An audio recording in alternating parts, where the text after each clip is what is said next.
Hi all welcome back to my YouTube channel. So ತುಂಬ ದಿನಗಳ ಆದಮೇಲೆ ನಾನು ವೀಡಿಯೋಸ್ನ ಮಾಡ್ತಾಯಿದ್ದೀನಿ. ಶಾರ್ಟ್ ವೀಡಿಯೋಸು ಡೈಲಿ ಅಪ್ಲೋಡ್ ಮಾಡ್ತಾಯಿದ್ದೀನಿ, ಅಲ್ಲಿ ಹೋಗಿ ಚೆಕ್ ಮಾಡ್ಬೋದು ಕೂಡ. ಹಾಗೆ ಇವತ್ತಿನ ವ್ಲಾಗ್ ಬಂದು ನಾನು ಬೆಂಗಳೂರಿಂದ ಮೈಸೂರಿಗೆ ಹೋಗ್ತಾ ಇರೋದ್ರಿಂದ ಅಮ್ಮ ಉಡಕ್ಕಿ ಹಾಕ್ತಾಯಿದ್ರು, ಅದಕ್ಕೋಸ್ಕರ ವ್ಲಾಗ್ ಮಾಡೋಣ ಅಂತ ಹೇಳಿ ಮಾಡಿದ್ದೀನಿ. ಹಾಗೆಯೇ ಕೆಲವೊಂದು ಕಮೆಂಟ್ಗಳನ್ನ ಹಾಕಿದ್ರಿ ನೀವು. ಲಾಸ್ಟ್ ಟೈಮು ನಾನು ಗೌಲಿ ಸ್ವೀಟ್ ಹೇಗೆ ಮಾಡೋದು ಅಂತ ಹೇಳಿ ತೋರಿಸ್ಕೊಟ್ಟಿದ್ದೆ, ಬಟ್ ಗೌಲಿ ಮಾಡೋದನ್ನು ನಾನು ತೋರಿಸ್ಕೊಟ್ಟಿರಲಿಲ್ಲ. ಅದಕ್ಕೋಸ್ಕರ ಅದನ್ನು ಕೂಡ ತೋರಿಸ್ಕೊಡೋಣ ಅಂತ ಹೇಳಿ ವಿಡಿಯೋನ ಮಾಡ್ಕೊಂಡಿದ್ದೀನಿ. ಈ ರೀತಿ ಗೋಧಿ ಹಿಟ್ಟಿಗೆ ನೀರನ್ನ ಹಾಕ್ಕೊಂಡು ಚಪಾತಿ ಹಿಟ್ಟು ಅದಕ್ಕೆ ಕಲಿಸ್ಕೋಬೇಕು. ಇದಕ್ಕೆ ಉಪ್ಪು ಎಣ್ಣೆ ಏನೋ ಹಾಕೋ ಹಾಗಿಲ್ಲ, ಹಾಗೇ ಕಲಿಸ್ಕೊಂಡ್ರೆ ಸಾಕಾಗತ್ತೆ. ಈ ರೀತಿ ಹದಕ್ಕೆ ಬಂದ ಆದಮೇಲೆ ಒಂದು 10 ನಿಮಿಷ ಬಿಟ್ಟಾದಮೇಲೆ ಒಂದು ಸ್ವಲ್ಪ ಹಸಿ ಹಿಟ್ಟನ್ನು ತೊಗೊಳ್ಳಿ. ಅದನ್ನು ತೊಗೊಂಡಾದ್ಮೇಲೆ ಒಂದು ಸ್ವಲ್ಪ ಇದೇನು ಕಲಿಸಿದ್ದೀವಲ್ವ ಇದು ಸ್ವಲ್ಪ ಜಾಸ್ತಿನೇ ಆಯಿತು. ಇದರಲ್ಲಿ ಒಂದು ಸ್ವಲ್ಪ ತೆಗೆದುಬಿಟ್ಟು ಲಾಸ್ಟಲ್ಲಿ ಚಪಾತಿ ಮಾಡೋಣ ಅಂತ ಹೇಳ್ಬಿಟ್ಟು ಸ್ವಲ್ಪ ಜಾಸ್ತಿನೇ ಕಲಸಿಟ್ಟಿರೋದು. ಇದರಲ್ಲಿ ಒಂದು ಸ್ವಲ್ಪ ತೊಗೊಂಡು ಹೀಗೆ ಯಾವ ರೀತಿಯಾಗಿ ತೊಗೊಂಡಿದ್ರಲ್ಲ ಒಂದು ಸ್ವಲ್ಪ ತೊಗೊಂಡು ಎಡಗೈಯಲ್ಲಿ ಹಿಡ್ಕೊಂಡು ಎರಡೇ ಬೆರಳಿಂದ ಒಂದು ಸ್ವಲ್ಪ ಪ್ರೆಸ್ ಮಾಡ್ತಾ ಬರಬೇಕಾಗತ್ತೆ. ನೀವು ನೋಡ್ತಾ ಇರ್ಬೋದು ಇವಾಗ ಹೇಗೆ ಪ್ರೆಸ್ ಮಾಡ್ತಾರೆ ಅಂತ ಹೇಳ್ಬಿಟ್ಟು ಒಂದು ಸ್ವಲ್ಪ ಹಸಿ ಹಿಟ್ಟಲ್ಲಿ ಈ ರೀತಿಯಾಗಿ ರೋಲ್ ಮಾಡ್ಕೊಂಡಾದಮೇಲೆ ಎಡಗೈಯಲ್ಲಿ ಹಿಡ್ಕೊಂಡು, ಏಕೆ ಅಂದರೆ ಅಂಟಬಾರ್ದಲ್ವ, ಅದಕ್ಕೋಸ್ಕರ ಹಿಟ್ಟನ್ನು ಹಚ್ಕೊಳ್ತಾ ಇರೋದು. ಎಡಗೈಯಲ್ಲಿ ಎರಡೇ ಬೆರಳಿಂದ ಈ ರೀತಿಯಾಗಿ ಸ್ವಲ್ಪ ಪ್ರೆಸ್ ಮಾಡಿ ರೋಲ್ ಮಾಡ್ತಾ ಬಂದರೆ ಈ ರೀತಿ ಚಿಕ್ಕದಾಗಿ ಬಲಗೈಯಲ್ಲಿ ತೆಗೆದು ಒಂದು ತಟ್ಟೆಯಲ್ಲಿ ಹಾಕ್ಕೊಳ್ತಾ ಬರಬೇಕಾಗತ್ತೆ. ಈ ರೀತಿಯಾಗಿ ಮಾಡ್ತಾ ಬರೋದ್ರಿಂದ ಗೌಲಿನೂ ಕೂಡ ಒಂದೇ ಲೆವೆಲಲ್ಲಿ ಇರುತ್ತೆ, ಹಾಗೆ ತೆಳುವಾಗೂ ಕೂಡ ಇರುತ್ತೆ. ಸ್ಟಾರ್ಟಿಂಗಲ್ಲಿ ಸ್ವಲ್ಪ ಕಷ್ಟ ಅನ್ನಿಸ್ಬೋದು, ಏಕೆಂತಂದರೆ ಪ್ರಾಕ್ಟೀಸ್ ಇರೋದಿಲ್ಲ ಅಲ್ವಾ. ಸೊ ಫಾಸ್ಟಾಗಿ ಮಾಡೋಕ್ಕೆ ಬರದೇ ಇರ್ಬೋದು, ಬಟ್ ನಿಧಾನಕ್ಕೆ ಮಾಡ್ತಾಯಿದ್ರೆ ಕಲ್ತ್ಕೋಬೋದು. ಆಗಲೇ ಹಿಟ್ಟು ಕಲಿಸಿದ್ವಲ್ಲ, ಅದರಲ್ಲಿ ಇಷ್ಟ ಆಗಿರೋದು. ಸೊ ಹಿಟ್ಟಿನ ಮಿಕ್ಕಿತ್ತು, ಅದರಲ್ಲಿ ನಾವು ಚಪಾತಿ ಮಾಡಿದ್ವಿ ಇಷ್ಟು. ಏಕೆಂತಂದರೆ ಇದು ತುಂಬ ಟೈಮ್ ತಗೊಳುತ್ತೆ, ಏನಿಲ್ಲ ಅಂದರೂ ಇದು ಆಲ್ಮೋಸ್ಟ್ ಒಂದು 2 ಅವರ್ಸಿಂದ ಕುತ್ಕೊಂಡು ಮಾಡಿರೋದು, ಇಷ್ಟ ಆಗಿರೋದು. ಅದಕ್ಕೋಸ್ಕರ ಉಳಿದಿದ್ದನ್ನು ಚಪಾತಿ ಮಾಡ್ಕೊಂಡಿದ್ದೀವಿ. ಸೊ ಇದು ಟೈಮ್ ಕನ್ಸ್ಯೂಮ್ ತುಂಬ ಆಗುತ್ತೆ, ಫ್ರೀ ಇದ್ದಾಗ ಮಾಡಬೇಕಾಗುತ್ತೆ ಇದು. ಗೌಲಿ ಮಾಡೋದು ಹೇಗೆ ಅಂತ ಹೇಳಿ ತಿಳ್ಕೊಂಡ್ರಿ ಅಲ್ವಾ. ಸೊ ಇನ್ನೂ ನನ್ನ ಚಾನಲ್ನ ಸಬ್ಸ್ಕ್ರೈಬ್ ಮಾಡದೆ ನೋಡ್ತಾ ಇದ್ದೀರಾ ಅಂತ ಹೇಳಿದರೆ ಪ್ಲೀಸ್ ಸಬ್ಸ್ಕ್ರೈಬ್ ಮಾಡ್ಕೊಳ್ಳಿ. ಆದಷ್ಟು ಬೇಗ 1K ಸಬ್ಸ್ಕ್ರೈಬರ್ಸ್ ಆಗಲಿ ಅಂತ ಬೇಗ ಸಬ್ಸ್ಕ್ರೈಬ್ ಮಾಡ್ಕೊಳ್ಳಿ. ಸೊ ವರ್ಷಕ್ಕೆ ಒಂದು ಸತಿ ಮನೆ ಹೆಣ್ಮಗಳಿಗೆ ಈ ರೀತಿಯಾಗಿ ಉಡಕ್ಕಿ ಹಾಕೋ ಪದ್ಧತಿ ಇರೋದ್ರಿಂದ ಅಮ್ಮ ಮನೆ ಕಡೆ ಇರೋದಿದ್ದು. ಸೊ ಅದಕ್ಕೋಸ್ಕರ ಹೇಗೂ ಸಮ್ಮರ್ ಹಾಲಿಡೇಸ್ ಮುಗಿತಾ ಬಂದಿದೆ, ಆಲ್ಮೋಸ್ಟ್ ಮುಗ್ದೋಗಿದೆ. ಸೊ ನಾನು ಹೊರಡಲೇಬೇಕಾಗಲ್ವಾ, ಮಕ್ಕಳು ಸ್ಕೂಲಿರುತ್ತೆ, ಅದಕ್ಕೋಸ್ಕರನೇ ಇದೊಂಥರ ಎಮೋಷ್ನಲ್ ಮೂಮೆಂಟು ಅಂತಲೇ ಹೇಳ್ಬೋದು. ಏಕೆಂತಂದರೆ ಒಂದು ಸ್ವಲ್ಪ ದಿನ ಕಾಲ ಕಳೆಯೋಣ ಅಂತ ಬಂದಿರ್ತೀವಿ, ಈಗ ಹೊರಡಬೇಕಾದ್ರೆ ತುಂಬ ಬೇಜಾರಾಗುತ್ತೆ. ಏಕೆಂತಂದರೆ ಮಕ್ಕಳು ಕೂಡ ಅವರ ಚಿತ್ರದನ್ನು ಮಿಸ್ ಮಾಡ್ಕೊಳ್ತಾರೆ, ಹಾಗೆ ನಾನು ಕೂಡ ಮಿಸ್ ಮಾಡ್ಕೊಳ್ತೀನಿ. ನೀವು ನೋಡ್ತಾ ಇರ್ಬೋದು ಯಾವ ರೀತಿಯಾಗಿ ಮಾಡ್ತಾಯಿದ್ದಾರೆ ಅಂತ ಹೇಳ್ಬಿಟ್ಟು. ಹೊರಡ್ತೀವಿ ಅನ್ನೋ ಕನ್ಫರ್ಮೇಷನ್ ಇತ್ತು ಅಲ್ವಾ. ಸೊ ಅದಕ್ಕೋಸ್ಕರ ಅಮ್ಮಗೆ ಹೇಳಿದಾಗ ಓಕೆ ಅಂತ ಹೇಳ್ಬಿಟ್ಟು ಸ್ಯಾರಿ ಮತ್ತು ಮಕ್ಕಳಿಗೆ ಬಟ್ಟೆನ ತೊಗೊಂಡು ಬಂದಿದ್ವಿ. ಸ್ಯಾರಿ ಮುಂಚೆನೇ ತೊಗೊಂಡು ಬಂದಿರೋದ್ರಿಂದ ಬ್ಲೌಸು ಕೂಡ ರೆಡಿ ಮಾಡ್ಕೊಂಡಿದ್ದೀನಿ, ಹಾಗೆ ಕುಚ್ಚನ್ನು ಕೂಡ ಹಾಕೊಂಡಾಗಿದೆ. ಸೊ ಅದನ್ನು ಕೂಡ ಶಾರ್ಟ್ಸ್ ವಿಡಿಯೋಸ್ ಬರುತ್ತೆ, ಯಾವ ರೀತಿಯಾಗಿ ಕುಚ್ಚನ್ನು ಹಾಕಿರೋದು, ಯಾವ ರೀತಿಯಾಗಿ ಡಿಸೈನ್ ಇದೆ ಅಂತ ಹೇಳ್ಬಿಟ್ಟು. ಹಾಗೆ ಶಾರ್ಟ್ಸ್ನ ಕೂಡ ನೀವು ಚೆಕ್ ಮಾಡ್ತಾಯಿರಿ.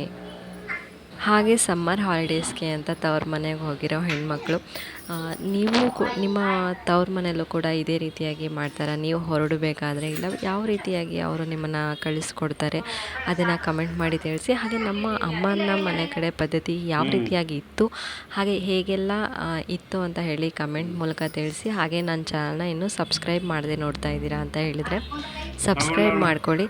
ಹಾಗೆ ಪಕ್ಕದಲ್ಲಿರೋ ಬೆಲ್ಲೈಕನ್ನ ಕೂಡ ಪ್ರೆಸ್ ಮಾಡಿದ್ರೆ ಮೊದಲನೇ ನೋಟಿಫಿಕೇಷನ್ಸ್ ನಿಮಗೆ ಬರುತ್ತೆ. ಇದೊಂಥರ ಎಮೋಷ್ನಲ್ ಮೂಮೆಂಟು, ಒಂದು ಕಡೆ ಖುಷಿನೂ ಆಗುತ್ತೆ, ಒಂದು ಕಡೆ ಬೇಜಾರು ಆಗುತ್ತೆ. ಏಕೆಂದರೆ ಅಪ್ಪ ಅಮ್ಮನ ಬಿಟ್ಟು ಹೋಗೋದು ಒಂದು ಕಡೆ ಬೇಜಾರಾಗಿದ್ದರೆ, ಇನ್ನೊಂದು ಕಡೆ ನಾವು ನಮ್ಮ ಮನೆಗೆ ಹೋಗ್ತಾ ಇದ್ದೀವಿ ಅನ್ನೋ ಖುಷಿನೂ ಕೂಡ ಇರುತ್ತೆ.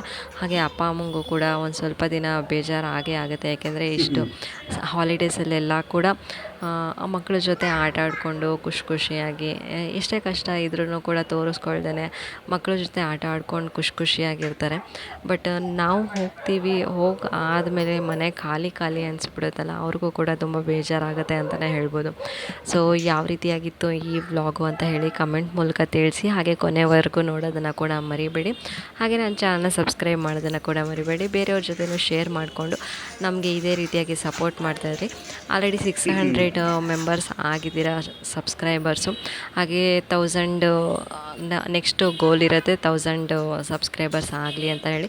ಆದಷ್ಟು ಬೇಗ ಸಬ್ಸ್ಕ್ರೈಬರ್ಸ್ ಆಗಲಿ ಅಂತ ಹೇಳಿ ಸಪೋರ್ಟ್ ಮಾಡಿ, ಇದೇ ರೀತಿಯಾಗಿ ಸಪೋರ್ಟ್ ಮಾಡ್ತಾನೆ ಇರಿ ಅಂತ ಹೇಳ್ತಾ ನಾನು ಇಲ್ಲಿ ಸ್ಟಾಪ್ ಮಾಡ್ತಾಯಿದ್ದೀನಿ. ಬಟ್ ವೀಡಿಯೋಸ್ನ ನೀವು ಕಂಟಿನ್ಯೂಸ್ ಆಗಿ ಎಂಡ್ವರೆಗೂ ನೋಡಿ ಹೇಗಿತ್ತು ಅಂತ ಹೇಳಿ ಕಮೆಂಟ್ ಮೂಲಕ ತಿಳಿಸಿ.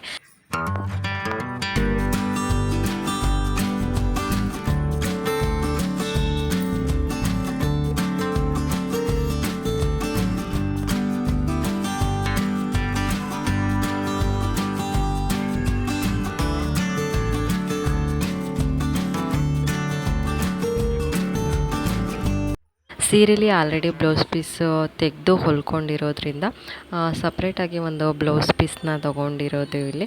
ಅದಕ್ಕೊಂದು ಸ್ವಲ್ಪ ಅರಿಶಿನ, ಕುಂಕುಮ, ಎಲೆ ಅಡಿಕೆ, ಹಾಗೆ ಏನು ಉಡೋಕ್ಕೆ ಐಟಮ್ಸ್ ಇರುತ್ತೆ ಅದನ್ನು ಒಂದೊಂದಾಗೆ ಇಡ್ತಾ ಬರ್ತಾರೆ. ಸೊ ಇಲ್ಲಿ ಕೊಬ್ಬರಿ ಇಡ್ತಾ ಇದ್ದಾರೆ. ಕೊಬ್ಬರಿ ಬದಲು ಒಂದು ಕೊಬ್ಬರಿನ 2 ಭಾಗ ಮಾಡಿಬಿಟ್ಟು ಅದರಲ್ಲಿ ಬೆಳ್ಳುಳ್ಳಿ, ಅರಿಶಿನದ ಕೊಂಬು, ಉತ್ತುತ್ತಿ ಅದನ್ನು ಇಟ್ಬಿಟ್ಟು ಹಾಗೆ ಬೆಲ್ಲ 2 ಅಚ್ಚು ಬೆಲ್ಲನ ಇಟ್ಟು ಈ ರೀತಿಯಾಗಿ ಮುಷ್ಟಿಲಿ 2 ಸತಿ 2 ಕೈಯಲ್ಲಿ ಹಾಕ್ತಾರೆ. ಅದಾದಮೇಲೆ ಒಂದು ಕೈಯಲ್ಲಿ ಅಂದರೆ 5 ಮುಷ್ಟಿಯಷ್ಟು ಹಾಕ್ಬಿಟ್ಟು ಅದಾದಮೇಲೆ ಉಳಿದಿರೋ ಅಕ್ಕಿನ ಈ ರೀತಿಯಾಗಿ ಹಾಕ್ತಾ ಬರ್ತಾರೆ. ಅದಾದಮೇಲೆ ಲಾಸ್ಟಲ್ಲಿ ನಾನು ಒಂದು ಮುಷ್ಟಿಯಲ್ಲಿ ತೊಗೊಂಡು 5 ಸತಿ ಹಾಕಬೇಕಾಗತ್ತೆ. 5 ಸತಿ ಹಾಕಾದ್ಮೇಲೆ ಅದನ್ನು ಕೂಡ ಅವರು ವಾಪಸ್ಸು ಮತ್ತೆ ಹಾಕ್ತಾರೆ. ಲಾಸ್ಟಲ್ಲಿ ಒಂದು ಸ್ವಲ್ಪ ತೊಗೊಂಡು ಅದನ್ನು ಹಾಕ್ಕೊಂಡು ನಮಸ್ಕಾರ ಮಾಡ್ಕೊಳ್ಳೋದು ಅಷ್ಟೇ. ಅದಾದಮೇಲೆ ಅವರು ನೀಟಾಗಿ ಎಲ್ಲ ಕಟ್ಕೊಟ್ರು. ಇಟ್ಕೊಂಡಿರೋದ್ರಿಂದ ನಂಗೆ ಕಟ್ಟೋಕ್ಕಾಗಲಿಲ್ಲ. ಸೊ ಅಮ್ಮನೇ ಕಟ್ಕೊಟ್ರು. ಅದನ್ನು ಕಟ್ಕೊಟ್ಟಾದ್ಮೇಲೆ ಇದನ್ನು ನಾನು ದೇವ್ರ ಮನೇಲಿ ಇಟ್ಟಿರ್ತೀನಿ. ಹೋಗಬೇಕಾದ್ರೆ ನಾನು ಇದನ್ನು ತೊಗೊಂಡು ಹೋಗಲೇಬೇಕು. ತೊಗೊಂಡು ಹೋಗಿ ಅಲ್ಲಿ ಅನ್ನ ಮಾಡೋ ಹಾಗಿಲ್ಲ, ಏನಾದರೂ ಸ್ವೀಟ್ ಮಾಡ್ಕೊಳ್ಬೋದು ಅಷ್ಟೇ. ಇವಾಗ ಸದ್ಯಕ್ಕೆ ನಾನು ದೇವ್ರ ಮನೇಲೇ ಇಟ್ಟಿದ್ದೀನಿ ಅಷ್ಟೇ. ಅದಾದಮೇಲೆ ಅಮ್ಮ ತಿಂಡಿಗೆ ಅಂತ ಹೇಳಿಬಿಟ್ಟು ಬಿಸಿಬೇಳೆ ಬಾತು ಮತ್ತು ಕೇಸರಿ ಬಾತನ್ನು ಮಾಡಿದ್ದು. ಅದನ್ನು ಕೂಡ ತಿಂಡಿ ಎಲ್ಲ ಮುಗಿಸ್ಕೊಂಡು ಆದಮೇಲೆ ಮಕ್ಕಳು ಕೂಡ ಆಟ ಆಡ್ಕೊಳ್ತಾ ಇದ್ರು. ತಿಂಡಿ ಎಲ್ಲ ತಿಂದಾದ್ಮೇಲೆ ಅವ್ರು ಸ್ವಲ್ಪ ಹೊತ್ತು ರೆಸ್ಟ್ ಮಾಡಿ ಹಾಗೆ ರೀಲ್ಸು ಕೂಡ ಮಾಡಿದ್ದಾಗಿದೆ. ಅದನ್ನು ಕೂಡ ಸೊ ಈ ವ್ಲಾಗು ಹೇಗೆ ಅನ್ನಿಸ್ತು ಅಂತ ಹೇಳಿ ನನಗೆ ಕಮೆಂಟ್ ಮೂಲಕ ತಿಳಿಸಿ. ಹಾಗೆ ಇನ್ನೂ ಚಾನಲ್ನ ಸಬ್ಸ್ಕ್ರೈಬ್ ಆಗಿಲ್ಲ ಅಂತ ಹೇಳಿದ್ರೆ ಸಬ್ಸ್ಕ್ರೈಬ್ ಮಾಡ್ಕೊಳ್ಳಿ. ಹಾಗೆ ತಪ್ಪದೆ ಬೆಲ್ ಐಕನ್ನ ಕೂಡ ಪ್ರೆಸ್ ಮಾಡಿ ಹಾಗೆ ಶೇರ್ ಮಾಡೋದನ್ನು ಕೂಡ ಮರೆಯಬೇಡಿ. ಮತ್ತು ನಾನು ನೆಕ್ಸ್ಟ್ ವೀಡಿಯೋ ಜೊತೆ ಸಿಗ್ತೀನಿ. ಅಲ್ಲಿವರೆಗೂ ಟೇಕ್ ಕೇರ್, ಬಾಯ್.